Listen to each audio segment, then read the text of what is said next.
Hey everyone! In this video, I'm going to show you how to become a Google Workspace reseller step by step. First, head over to Google and type in Google Cloud Partners. Click on the link that says Google Cloud Partner Home. The URL should be partners.cloud.google.com.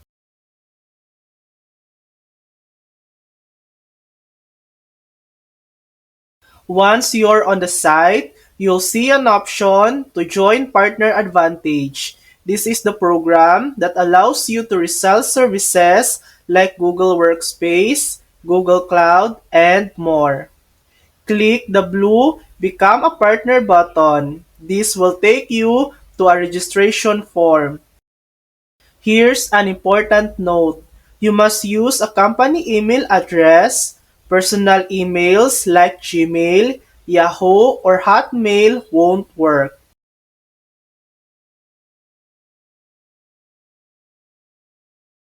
After entering your company email, you'll be asked to provide business information.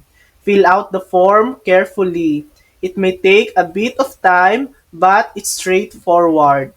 Once you've submitted everything, Google will review your application. If you're eligible, you'll become an official Google Workspace reseller. And that's it. You'll be able to resell Google Workspace, Cloud, and more. Thanks for watching! If this video helped you, please like and subscribe for more helpful tutorials.